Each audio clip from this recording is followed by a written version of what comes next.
Dear friends, കെംബിറ്റ്സിൻ്റെ വീഡിയോയിലൂടെ chemistry എങ്ങനെ നമുക്ക് ലളിതമാക്കാം എന്നാണ് നമ്മൾ മനസ്സിലാക്കിക്കൊണ്ടിരുന്നത്.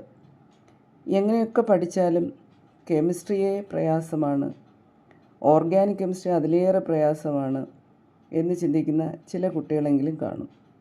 അപ്പോൾ അവർക്ക് ഈ കെമിസ്ട്രി എങ്ങനെ പഠിക്കാം, അതിനെക്കുറിച്ചാണ് നമ്മൾ ഇന്ന് ഡിസ്കസ് ചെയ്യുന്നത്. ചില ഉദാഹരണങ്ങളിലൂടെ അത് എങ്ങനെ നമുക്ക് പഠിക്കാമെന്ന് നമ്മൾ മനസ്സിലാക്കും. അപ്പോൾ അതിന് മുമ്പായിട്ട് ചില കാര്യങ്ങൾ, ഇപ്പം നിങ്ങളൊരു സിനിമ കണ്ടാലോ, ഒരു നാടകം കണ്ടാലോ, ഒരു സീരിയൽ കണ്ടാലോ, മറ്റേതെങ്കിലും കലാരൂപങ്ങൾ കണ്ടാൽ നിങ്ങൾക്കത് നന്നായി ആസ്വദിക്കാൻ കഴിയും. അതിൻ്റെ ഓരോ ഡീറ്റെയിൽസും, അതിൻ്റെ സംവിധായകരും അഭിനേതാക്കളും അവതരിപ്പിച്ചിരിക്കുന്ന ഓരോ ഡീറ്റെയിൽസും മനസ്സിലാക്കി അതിൻ്റെ കുറ്റവും കുറവുകളും അതെങ്ങനെ മോഡിഫൈ ചെയ്യാം എന്നെല്ലാം നിങ്ങൾ പറയും. അത്രയേറെ ബുദ്ധി നിങ്ങൾക്ക് ആ കാര്യത്തിൽ ഉപയോഗിക്കാൻ കഴിയും. സാധാരണ കെമിസ്ട്രി പഠിക്കാൻ ചില കുട്ടികൾ അതിബുദ്ധിമാന്മാരായിരിക്കും. അവർ പെട്ടെന്ന് തന്നെ കാര്യങ്ങൾ പിടിച്ചെടുക്കും. ചില കുട്ടികൾക്ക് ഈ നമ്മൾ നടത്തിയ ക്ലാസ്സുകൾ കേട്ട് കഴിഞ്ഞാൽ കാര്യങ്ങൾ മനസ്സിലാകും. പക്ഷേ ഈ ക്ലാസ്സുകളൊക്കെ കേട്ടിട്ടും മനസ്സിലാവുന്നില്ല. പ്രത്യേകിച്ച് ഈ ഓർഗാനിക് കെമിസ്ട്രി അല്ലെങ്കിൽ അതിൻ്റെ റിയാക്ഷൻ മെക്കാനിസം ഒട്ടും മനസ്സിലാവുന്നില്ല. അത് ഒരിക്കലും അത് പിടിച്ചെടുക്കാൻ കഴിയുന്നില്ല എന്ന് വിഷമിക്കുന്ന കുറേ കുട്ടികളെങ്കിലും ഉണ്ട്. അതുകൊണ്ട് തന്നെ അത് കെമിസ്ട്രിയോട് ഒരകൽച്ച ഉണ്ടാക്കുകയും കൂടുതൽ കെമിസ്ട്രി പഠിക്കാൻ അവരെ പ്രേരിപ്പിക്കാതെ ഇരിക്കുകയും ചെയ്യുന്ന ഒരവസ്ഥയുണ്ട്. അതുകൊണ്ട് തന്നെ കെമിസ്ട്രി വേണ്ട, അല്ലെങ്കിൽ കെമിസ്ട്രി കേട്ടാൽ പേടിയാണ് എന്നൊക്കെ പറയുന്ന ഒരുപാട് കുട്ടികളെ ഞാൻ കണ്ടിട്ടുണ്ട്. കെമിസ്ട്രി ആണല്ലേ എന്ന് പറയുന്നവരും ഉണ്ട്. ഞാനും കെമിസ്ട്രിയിലങ്ങ് വലിയ ആളല്ല. കെമിസ്ട്രി വളരെ ഇഷ്ടത്തോടെ, അതായത് നമ്മുടെ കഴിവിനനുസരിച്ച് നമ്മൾക്ക് ഇതെങ്ങനെ മനസ്സിലാക്കിയെടുക്കാം, ആ രീതിയിൽ പഠിച്ച് മാർക്ക് മേടിച്ച് ജീവിച്ച് വന്ന ഒരാളാണ് ഞാനും. അപ്പോൾ അതുകൊണ്ട് എനിക്ക് കെമിസ്ട്രി പഠിക്കാമെങ്കിൽ തീർച്ചയായിട്ടും നിങ്ങൾക്കും കെമിസ്ട്രി പഠിക്കാം. അപ്പോൾ എങ്ങനെയാണ് കെമിസ്ട്രി പഠിക്കേണ്ടത്? നിങ്ങളിൽ പലരും ഇതുപോലെ പല ടെക്നിക്കുകളും ഉപയോഗിക്കുന്നുണ്ടായിരിക്കും. പക്ഷേ എല്ലാവരും അത് പറഞ്ഞു തരണമെന്നില്ല. അപ്പം ആർക്കെങ്കിലും ഇത് കെമിസ്ട്രി പഠിക്കാൻ ഒരു എളുപ്പ വഴിയാകുന്നെങ്കിൽ അതങ്ങനെ ആകട്ടെ എന്നുള്ള ഒരു ചിന്തയിൽ നിന്നാണ് ഞാൻ ഈ ട്രയൽ നടത്തുന്നത്. ഈ വീഡിയോ ഒരല്പം ലെങ്തി ആയിരിക്കും. അപ്പോൾ നിങ്ങളുടെ വിലയേറിയ സമയം, പക്ഷേ പഠിക്കുന്ന കുട്ടികൾക്ക് നിങ്ങളുടെ സമയം പഠിക്കുന്നതിന് തന്നെയാണ്. അപ്പോൾ അത്തരത്തിൽ നിങ്ങൾക്ക് എളുപ്പത്തിൽ പഠിക്കാനുള്ള വിദ്യ ആയതുകൊണ്ട് നിങ്ങൾക്ക് എന്തായാലും ഇത് ഗുണം ചെയ്യും. അപ്പോൾ നമുക്ക് ആരംഭിക്കാം. ഇവിടെ ഞാൻ 2 മോളിക്യൂൾസ് എടുത്ത് വെച്ചിട്ടുണ്ട്. ഇത് നിങ്ങൾ കണ്ടിട്ടുള്ളതാണ്. ഇവിടെ കാണുന്നത് ഈ ആറ്റത്തിന് ഒരു ആറ്റം കുറവുണ്ട്, അതവിടെ ഇളകി കിടക്കുക. ഓക്കെ. പിന്നെ വേറൊരു മോളിക്യൂൾ ഇവിടെ വന്നിട്ടുണ്ട്. ആ മോളിക്യൂളിന് ഇവിടെ ചില വേക്കൻറ്റ് പൊസിഷൻസ് ഒക്കെ കാണുന്നുണ്ട്. അപ്പോൾ സ്വാഭാവികമായിട്ടും ഈ മോളിക്യൂളിന് സാഹചര്യങ്ങളുടെ സമ്മർദ്ദത്താൽ ഒരുപക്ഷെ ഈ ഒരു ബോണ്ട്, ഈ ഒരു ആറ്റം ഇളകി ഇവിടേക്ക് വന്ന് ചേരുന്നു, അല്ലേ? അത് സ്റ്റേബിളാണെങ്കിൽ അവിടെ നിൽക്കും, ഇല്ലെങ്കിൽ അൺസ്റ്റേബിളാണെങ്കിൽ അത് വീണ്ടും ബ്രേക്ക് ചെയ്യും. അപ്പോൾ ഇങ്ങനെ ചില bond breaking, new bond formation, electron shift, ഇലക്ട്രോണുകളുടെ സ്ഥാനചലനം, ആറ്റങ്ങളുടെ സ്ഥാനചലനം, പിന്നെ പുതിയ ചില മോളിക്യൂൾ പുറത്തുനിന്ന് വന്ന് കൂടിച്ചേരുന്നു. ഇങ്ങനെയൊക്കെയുള്ള ചില കാര്യങ്ങൾ നടക്കുമ്പോഴാണ് നമുക്ക് റിയാക്ഷൻ മെക്കാനിസം, അതായത് അഡീഷൻ നടക്കുന്നു, എലിമിനേഷൻ നടക്കുന്നു, പുതിയൊരു മോളിക്യൂൾ ആഡ് ചെയ്യുന്നു, ചില മോളിക്യൂൾ ഇവിടുന്ന് എലിമിനേറ്റ് ചെയ്യുന്നു, പിന്നെ ചില ആറ്റംസ് സ്ഥാനം മാറി മറ്റ് സ്ഥലങ്ങളിലിരിക്കുന്നു, പിന്നെ ചില മോളിക്യൂൾ ചെറുതായിട്ട് അതിൻ്റെ ചില ആറ്റംസോ മോളിക്യൂളോ ബ്രേക്ക് ചെയ്ത് കളഞ്ഞിട്ട് വന്ന് ആഡ് ചെയ്യുന്നു, കണ്ടൻസേഷൻ റിയാക്ഷൻ. അങ്ങനെ സബ്സ്റ്റിറ്റ്യൂഷൻ, കണ്ടൻസേഷൻ, അഡിഷൻ, എലിമിനേഷൻ, ഇങ്ങനെ ഇഷ്ടംപോലെ പേരുകളിൽ റിയാക്ഷൻസ്, ഓർഗാനിക് റിയാക്ഷൻസിനെ നമുക്ക് ക്ലാസിഫൈ ചെയ്യാം. അത്തരത്തിലുള്ള ആറ്റങ്ങളുടെ വിഘടനവും കൂടിച്ചേരലുകളും അതുപോലെ തന്നെ സ്ഥാനചലനങ്ങളും ഒക്കെ ഉൾപ്പെടുന്ന ഒരു വലിയ സാമ്രാജ്യമാണ് നമ്മുടെ റിയാക്ഷൻ മെക്കാനിസം എന്ന് പറയുന്ന സാമ്രാജ്യം. അപ്പോൾ ഇത് മനസ്സിലാക്കാൻ ഇപ്പം നമ്മൾ നേരത്തെ തന്നെ പരിചയപ്പെട്ട ഒരു റിയാക്ഷൻ നിങ്ങൾ ആൽഡോൾ കണ്ടൻസേഷൻ എന്ന് കേട്ടു. ആൽഡോൾ, അതിനകത്ത് ഒരു ആൽഡിഹൈഡും ഒരു ആൽക്കഹോളും, അതായത് ഒരു CHO ഗ്രൂപ്പും ഒരു OH ഗ്രൂപ്പും ഒരേ മോളിക്യൂളിൽ തന്നെ വരുന്നതാണ് നമ്മൾ ആൽഡോൾ എന്ന് പറഞ്ഞത്, ആൽഡോൾ കണ്ടൻസേഷൻ. അപ്പോൾ അതിൻ്റെ മെക്കാനിസമാണ് നമ്മൾ ഇന്ന് എക്സാമിൻ ചെയ്യുന്നത്.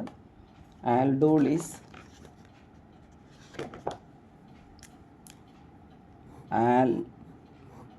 ആൽഡിഹൈഡ്. മറ്റു പേന എടുക്കാം.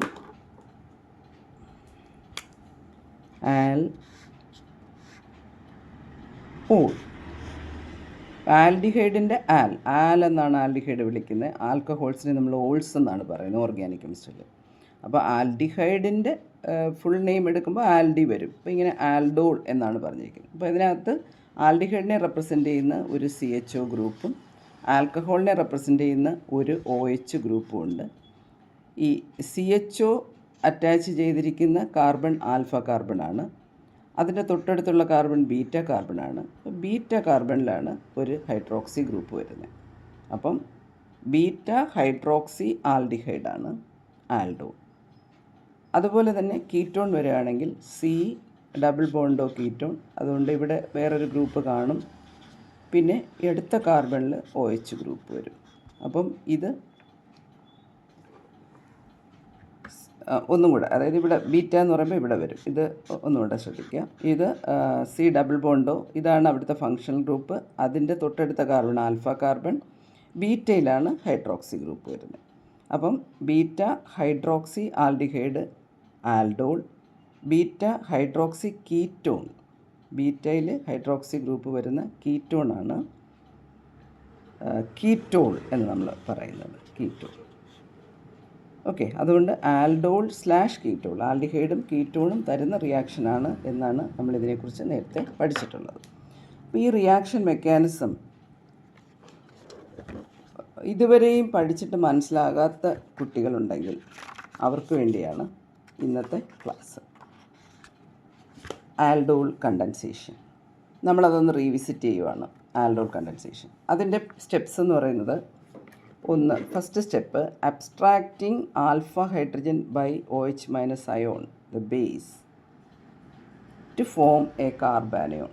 അപ്പോൾ ഇവിടെ മെക്കാനിസം സ്റ്റെപ്സ് എഴുതിയിട്ടുണ്ട്. 2 attack of carbanion on another molecule of aldehyde. 3rd step protonation to form an aldol. Last one, elimination of water on heating to form alpha beta unsaturated aldehyde. നിങ്ങൾ വിചാരിക്കും, ഇത് തന്നെയല്ലേ നേരത്തെ പറഞ്ഞതെന്നല്ലേ. ഇതാണ് സ്റ്റെപ്സ്. പക്ഷേ ഈ steps എങ്ങനെ നമുക്ക് കുറച്ചുകൂടെ സിമ്പിളായിട്ട് മനസ്സിലാക്കാം എന്നാണ് നമ്മളിവിടെ പരിശോധിക്കുന്നത്. അപ്പോൾ ആദ്യത്തെ നിങ്ങൾ നോക്കൂ, ഇവിടെ ആൽഡിഹൈഡ് അസറ്റാൽഡിഹൈഡ് ഉണ്ടായിരുന്നു. അസറ്റാൽഡിഹൈഡ് സ്വസ്ഥമായിരിക്കുന്ന സ്ഥലത്തേക്കാണ് അല്പം സോഡിയം ഹൈഡ്രോക്സൈഡ് നമ്മൾ ഒഴിച്ചു കൊടുത്തത്. സോഡിയം ഹൈഡ്രോക്സൈഡ് എന്ന് പറഞ്ഞാൽ വെറും സോഡിയം ഹൈഡ്രോക്സൈഡ് അല്ല, ഡൈല്യൂട്ട് എണ്ണ വെച്ചാണ്. വളരെ ശ്രദ്ധിക്കണം. അപ്പോൾ റിയേജൻറ്റ് നമുക്ക് മനസ്സിലായി, ഇവിടെ വന്നത് ഡൈല്യൂട്ട് സോഡിയം ഹൈഡ്രോക്സൈഡാണ്. സോഡിയം ഹൈഡ്രോക്സൈഡ് ഒരു അയോണിക് കോമ്പൗണ്ട് ആണെന്നറിയാം. അതുകൊണ്ട് അത് Na+ഉം OH- ആയിട്ട് ഇരിക്കുക. അപ്പോൾ ഇത് NaOH ആണെങ്കിലും ഇവിടെ ഹൈഡ്രോക്സൈഡ് അയോൺ ഫ്രീ ആയിട്ട് മൂവ് ചെയ്ത് നടക്കുകയാണ്. അപ്പോൾ ഈ ഹൈഡ്രോക്സൈഡ് അയോൺ എന്താ ചെയ്യുക, OH- എപ്പോഴും ടെൻഡൻസി ഒരു H+ഉമായിട്ട് കമ്പൈൻ ചെയ്യാനാണ്. അപ്പോൾ എല്ലാത്തിൻ്റെയും തുടക്കം ഈ സോഡിയം ഹൈഡ്രോക്സൈഡ് വന്നതും അവിടെ ഈ ഫ്രീ OH- അയോൺ ഉണ്ടായതുമാണ്. അങ്ങനെ ഈ ഹൈഡ്രോക്സൈഡ് അയോൺ അതിന് കമ്പൈൻ ചെയ്യാൻ പറ്റിയ കൂട്ടുകാരനായ ഹൈഡ്രജൻ അയോണിനെ തേടി ചുറ്റി നടക്കുകയാണ്. അപ്പോഴാണ് നമ്മുടെ അസറ്റാൽഡിഹൈഡിനൊരു സ്വഭാവമുണ്ട്. എന്താണ്, ഈ കാർബണൈൽ ഗ്രൂപ്പ് ഇവിടെ അറ്റാച്ച് ചെയ്തിരിക്കുന്നതുകൊണ്ട് അതെന്ത് ചെയ്യും, തൊട്ടടുത്തുള്ള കാർബണിൻ്റെ ഹൈഡ്രജനെ ഹൈലി റിയാക്റ്റീവ് ആക്കും. ആൽഫ ഹൈഡ്രജനെ റിയാക്റ്റീവ് ആക്കും. ഈ ഇവിടുത്തെ ഇലക്ട്രോൺ പുള്ളുകൊണ്ട് ഈ ഹൈഡ്രജന് ഇലക്ട്രോൺ വിട്ടുകൊടുത്തുകൊണ്ട് H+ ആയിട്ട് പോകാനുള്ള ടെൻഡൻസി വളരെ കൂടുതലാണ്. അപ്പോൾ അത് ആക്റ്റീവായിട്ടുള്ള ഒരു ഹൈഡ്രജനാണ് ആൽഫ ഹൈഡ്രജൻ. അപ്പോൾ ഈ നമ്മുടെ OH- തേടി നടന്നതും ഇങ്ങനെയുള്ള ഹൈഡ്രജനെ ആയിരുന്നു. വേറെ സ്ഥലത്തുള്ള ഹൈഡ്രജനെ ഒന്നും അത് അടുത്തോട്ട് പോകുന്നത് പോലും ഇല്ല. ഈ ആൽഫ ഹൈഡ്രജൻ്റെ കൂടെ ചെന്ന് ഈ OH- കൂട്ടുകൂടി പിന്നെന്താ H2O എലിമിനേറ്റ് ചെയ്തു. H2O എലിമിനേറ്റ് ചെയ്ത് പോയപ്പോൾ പിന്നെ ബാക്കിയുള്ളത് എന്താണ്? ഈ ഹൈഡ്രജൻ അതിനുള്ള ഒരു ഇലക്ട്രോൺ തന്നെയാണ്, അതിനുള്ളൊരു ഇലക്ട്രോണും കൂടി നമ്മുടെ കാർബണിന് കൊടുത്തിട്ടാണ് പോയത്. അതുകൊണ്ട് കാർബൺ ഇച്ചിരി ഹെവിയാണ്. അതുകൊണ്ട് കാർബൺ എന്ത് പറ്റി? ആനയോൺ, കാർബാനയോണായിട്ട് അവിടെ സ്ഥിതി ചെയ്യുകയാണ്. അല്പം വിഷമമുണ്ട് ഹൈഡ്രജൻ വിട്ടുപോയതിൽ. പിന്നെ എന്ത് ചെയ്യാനാണ്? ഹൈഡ്രജൻ അതിൻ്റെ കൂട്ടുകാരൻ്റെ കൂടെയാണല്ലോ പോയിട്ടുള്ളത്. അതുകൊണ്ട് CH2 നെഗറ്റീവ് ചാർജോടുകൂടി വിഷമിച്ചവിടെ ഇരിക്കുകയാണ്. ഈ വിഷമം കണ്ടു നിൽക്കാൻ കഴിയാതെ പല അസറ്റാൽഡിഹൈഡ് മോളിക്യൂളും അവിടേക്ക് വന്നു. വന്നവരിൽ ഒരു അസറ്റാൽഡിഹൈഡ് മോളിക്യൂൾ പറഞ്ഞു, വിഷമിക്കേണ്ട ചങ്ങാതി, എന്താണ് ഈ നെഗറ്റീവൊക്കെ അങ്ങ് മാറും, ഞങ്ങളൊക്കെ ഇവിടെ ഇല്ലേ എന്ന് പറഞ്ഞുകൊണ്ട് ഈ അസറ്റാൽഡിഹൈഡ് മോളിക്യൂള് സഹായിക്കാൻ ഒരുങ്ങി. അപ്പോൾ ഇത് സഹായിക്കണമെങ്കിൽ അവിടെ എന്തെങ്കിലുമൊക്കെ ഒരു അഡ്ജസ്റ്റ്മെൻറ്റ് ചെയ്യണമല്ലോ. അപ്പോൾ കാർബൺ എന്ത് ചെയ്തു? കാർബണൈൽ ഗ്രൂപ്പിലെ കാർബൺ ഡബിളി ബോണ്ടഡ് ഓക്സിജനോട് പറഞ്ഞു, എന്താണ്, തൽക്കാലം ഈ ഇലക്ട്രോൺ ഒന്ന് ഓക്സിജൻ പിടിച്ചോളൂ, ഈ കാർബാനയോണിൻ്റെ വിഷമം ഒന്ന് മാറ്റാൻ വേണ്ടിയിട്ട് ഞാൻ അല്പം ഒന്ന് പോസിറ്റീവ് ആകട്ടെ, ബി പോസിറ്റീവ് അല്ലേ? ആ പ്രിൻസിപ്പിൾ അപ്ലൈ ചെയ്തുകൊണ്ട് നമ്മുടെ carbocation generated by the shift of this electron pair towards oxygen, ഓക്സിജനിലേക്ക് ആ ഇലക്ട്രോൺ പെയർ ഷിഫ്റ്റ് ചെയ്തിട്ട് ഈ കാർബോകാറ്റയോൺ നമ്മുടെ കാർബാനയോണുമായിട്ട്, വിഷമിച്ചിരിക്കുന്ന കാർബാനയോണുമായിട്ട് ഒരു കൂട്ട് സ്ഥാപിച്ചു, അല്ലെങ്കിൽ ഒരു അസോസിയേഷൻ ഉണ്ടായി. അങ്ങനെ CH3CC ബോണ്ട് അവിടെ ഉണ്ടായി. അങ്ങനെ നമുക്ക് എന്ത് കിട്ടി? ബീറ്റ കാർബണിൽ ഒരു O- വന്നു. അതുകൊണ്ട് ആദ്യത്തെ കടമ്പ കടന്നു. നമുക്കിതാണ് വേണ്ടിയിരുന്നത്, അതിലേക്ക് വന്നു. പക്ഷേ ഇവിടെ എന്താ ചെയ്തിരിക്കുന്നത്? ഇപ്പോഴും ഈ ഓക്സിജൻ റെഡിയാണ് ആ നെഗറ്റീവ് ചാർജിൻ്റെ ഭാരവും വഹിച്ചുകൊണ്ട്. അത് സന്തോഷമാണ്. ഓക്സിജന് അതിൻ്റെ സ്വഭാവം ഇലക്ട്രോ നെഗറ്റീവാണ്. അതുകൊണ്ട് ഇലക്ട്രോൺ കിട്ടുന്നത് അതിന് സന്തോഷമാണ്. അപ്പോൾ ഇവിടെ എല്ലാം സന്തോഷമുള്ള കാര്യങ്ങൾ തന്നെയാണ് നടന്നിരിക്കുന്നത്. അങ്ങനെ O- ഇങ്ങനെ നിൽക്കുന്നു. അപ്പോഴേക്കും എന്താ, സോഡിയം ഹൈഡ്രോക്സൈഡ് അക്വസ് മീഡിയമാണ്. വെള്ളത്തിന് എല്ലാ സ്വഭാവവും ഉണ്ട്. അതായത് അത് പ്രോട്ടോണേറ്റഡ് ആണ്, H+ അല്ലേ, H3O+ അയോൺസ് ഉണ്ട്. അപ്പോൾ ഈ വാട്ടറിന് പിന്നെ അതിന് അസിഡിക് ക്യാരക്ടറും ബേസിക് ക്യാരക്ടറും ഉണ്ട്. അപ്പോൾ എന്തായാലും വാട്ടറാണ് അവിടെ പ്രോട്ടോനേഷൻ നടത്തുന്നത്. വാട്ടറിലെ ഒരു H+ വന്നിട്ട് ഈ O- സ്റ്റെബിലൈസ് ചെയ്യുകയാണ്. അങ്ങനെ O- H+ ചേർന്നിട്ട് അവിടെ ഒരു OH ഗ്രൂപ്പിംഗ് ഉണ്ടായി അല്ലേ? അപ്പോൾ നമുക്ക് കിട്ടേണ്ട ആൽഡോൾ വന്നു, ബീറ്റ ഹൈഡ്രോക്സി ആൽഡിഹൈഡ്. അപ്പോൾ ഏതാണ്ട് കാര്യങ്ങളൊക്കെ സ്വസ്ഥമായി. ഇവിടെ OH- കൊണ്ടുവന്ന OH- വരവോടുകൂടി ഉണ്ടായ ചില കാര്യങ്ങൾ അത് സീക്വൻസായിട്ട് മറ്റ് ചില കാര്യങ്ങളിലേക്ക് ലീഡ് ചെയ്തു. എന്തായാലും ഏറ്റവും അവസാനം നമുക്ക് ആൽഡോൾ എന്നുള്ള കോമ്പൗണ്ട് കിട്ടി. അതിന് അല്പം സ്വസ്ഥമായി, കാര്യങ്ങളൊക്കെ വളരെ സ്വസ്ഥമായിട്ട് നിൽക്കുക ഇവിടെ. അപ്പോഴാണ് പെട്ടെന്ന് കാലാവസ്ഥാ വ്യതിയാനം എന്ത് സംഭവിച്ചു? ടെമ്പറേച്ചറൊക്കെ വളരെ കൂടി. അതായത് ഹീറ്റ് ചെയ്താൽ ടെമ്പറേച്ചർ കൂടിക്കഴിഞ്ഞാൽ സ്വാഭാവികമായിട്ടും ദാഹം ഉണ്ടാവും. നമുക്ക് ദാഹം ഉണ്ടാവും. എന്തുകൊണ്ടാണ് ദാഹം ഉണ്ടാകുന്നത്? നമ്മുടെ ബോഡിയിൽ വാട്ടർ നഷ്ടപ്പെടുന്നതുകൊണ്ടാണ്, ഡീഹൈഡ്രേഷൻ. അതുതന്നെ നമ്മുടെ ഈ ആൽഡോളിന് സംഭവിച്ചു. ആൽഡോളിനും ഡീഹൈഡ്രേഷൻ നടന്നു. ഡീഹൈഡ്രേഷൻ നടക്കുന്നത് എങ്ങനെയാണ്? വെള്ളം ഉണ്ടാകുന്നത് എങ്ങനെയാണ്? അതിൻ്റെ എലമെൻറ്റ്സ് വരണം, ഹൈഡ്രജനും ഓക്സിജനും. പക്ഷേ ഇവിടെ അത് എങ്ങനെയാണ് ഇരിക്കുക? OH ഇവിടെ ഉണ്ട്. അതുപോലെ തന്നെ ആക്റ്റീവായിട്ടുള്ള ഹൈഡ്രജൻ എപ്പോഴും ആൽഫ കാർബണിലായിരിക്കുന്നത്. അപ്പോൾ ഒരു കാര്യം ചെയ്യാം, ഈ OH ഗ്രൂപ്പും ഈ ഹൈഡ്രജനും അത് വീണ്ടും ഈ OH ഇവിടുത്തെ ഇലക്ട്രോണിനെ എടുത്തുകൊണ്ട് പോവുകയും പകരം ഹൈഡ്രജൻ അതിൻ്റെ ഇലക്ട്രോണിനെ ഇവിടേക്ക് സപ്ലൈ ചെയ്യുമ്പോഴത്തേക്ക് അവിടെ ഇലക്ട്രോൺ ബാലൻസ് ചെയ്തു കഴിഞ്ഞു. അങ്ങനെ H+ഉം OH- കൂടെ ചേർന്നിട്ട്, അപ്പോൾ ഇത് എല്ലാവരും ഈ ആൽഡിഹൈഡും ഈ ആൽഡോൾ മോളിക്യൂൾ മാത്രം വിചാരിച്ചാൽ മതി ഈ ഒരു ഡീഹൈഡ്രേഷൻ പ്രോസസ്സിന്. കാരണം H+ഉം OH- കമ്പൈൻ ചെയ്യുന്നത് അവർക്കും മറ്റുള്ളവർക്കും ഇഷ്ടമാണ്. അപ്പോൾ അതുകൊണ്ട് എന്താണ്, അത് ജീവജലമാണ് അല്ലേ? മാത്രമല്ല ഈ ജീവജലം ഈ റിയാക്ഷൻ്റെ ജീവജലവുമാകും, അതുപോലെ മറ്റുള്ളവർക്കും ജീവജലമാണ്. അപ്പോൾ അതുകൊണ്ട് ഇവിടുന്ന് വാട്ടർ മോളിക്യൂൾ എലിമിനേറ്റ് ചെയ്തു.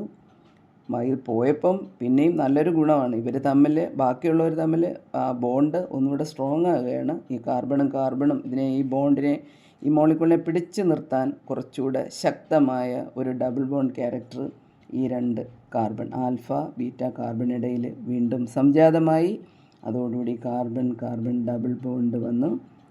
And we get alpha beta unsaturated aldehyde. ഇതാണ് ഈ റിയാക്ഷൻ മെക്കാനിസം. അപ്പോൾ ഇത് നിങ്ങൾക്ക് കുറച്ചുകൂടെ ഇതുപോലെ എൻ്റെ കഥകൾ നിങ്ങൾ മറ്റു രീതിയിൽ ഇതിലും രസകരമായിട്ട് കഥകൾ മെനയാൻ കഴിയും. അപ്പോൾ നിങ്ങൾക്ക് ഒരു കാർട്ടൂൺ രൂപത്തിലോ കഥാരൂപത്തിലോ ഒക്കെ ചിത്രങ്ങൾ വരച്ചു ഒക്കെ ഈ റിയാക്ഷൻ മനസ്സിലാക്കാം. ഇവിടെ എല്ലാം ഒരു നന്മയിലേക്കാണ് നമുക്ക് ഡീൽ ചെയ്യുന്നത്. അതായത് ഈ ഓയിച്ച്മാൻസിൻ്റെ അറ്റാക്ക് കൊണ്ട് ഇത് അറ്റാക്കെന്ന് ശരിക്കും പറയേണ്ട ആവശ്യം തന്നെ ഇല്ല. ഓയിച്ച്മാൻസ് സന്തോഷത്തോടു കൂടി വന്ന് ഇവിടെ ചില റീഅറേഞ്ച്മെൻറ്റ്സും കാര്യങ്ങളും ഒക്കെ നടത്തി പുതിയ നമുക്ക് ആവശ്യമുള്ള കാര്യങ്ങളിലേക്ക് എത്തി, അല്ലേ? മാറ്റങ്ങൾ അനിവാര്യമാണ്. അപ്പോൾ അതുകൊണ്ട് ഈ മാറ്റം കൊണ്ടുവന്നത് ഓയിച്ച്മാൻസാണ്. അങ്ങനെ ഇതിനെ നമുക്ക് ആൽഡോളാക്കി കിട്ടി. പക്ഷേ അവിടെ ഒരു കാലാവസ്ഥയുടെ ഒരു പ്രതിഭാസം കൊണ്ട് അത് ഒരു ആൽഫ ബീറ്റ അൺസാച്ചുറേറ്റഡ് ആൽഡിഹൈഡായി മാറുകയാണ്. അപ്പോൾ അതോടുകൂടി നമുക്കൊരു റിയാക്ഷൻ കിട്ടി, ആൽഡോൾ കണ്ടൻസേഷൻ. ഇതിൻ്റെ ഫർദർ ഇനി അതിനകത്ത് തന്നെ പലതരം റിയാക്ഷൻ മെക്കാനിസം ഉണ്ട്. ഇതെല്ലാം ഈ തരത്തിൽ നിങ്ങൾക്ക് ഇതിനെ ഒന്ന് കാണാൻ കഴിഞ്ഞാൽ ഏതൊരു റിയാക്ഷൻ മെക്കാനിസവും എത്ര കടുകട്ടിയായ റിയാക്ഷൻ മെക്കാനിസവും ഐസ് പോലെ ഉരുകി നിങ്ങൾക്ക് ജീവജലമാകും, ഉറപ്പ്. അപ്പോൾ നിങ്ങളിത് ട്രൈ ചെയ്യുക. നിങ്ങളുടെ കമൻറ്റ്സ്, നിങ്ങളുടെ അഭിപ്രായം, നിങ്ങളിത് എൻജോയ് ചെയ്തോ, നിങ്ങൾക്കിത് പ്രയോജനപ്പെട്ടോ, ഈ കാര്യങ്ങളൊക്കെ നിങ്ങൾക്ക് കമൻറ്റ് ചെയ്യുക. നമുക്കിനിയും അടുത്ത വീഡിയോയിൽ കാണാം. നിങ്ങൾക്ക് പ്രയാസമുള്ള ടോപ്പിക്കുകൾ ഇതുപോലെ എളുപ്പത്തിൽ മനസ്സിലാക്കാൻ നേരിടുന്ന ഏതെങ്കിലും ടോപ്പിക്കുകളുണ്ടെങ്കിൽ അതും നിങ്ങൾക്ക് കമൻറ്റ് ചെയ്യാവുന്നതാണ്. നമുക്ക് അടുത്തൊരു വീഡിയോയിൽ കാണാം. Thank you so much.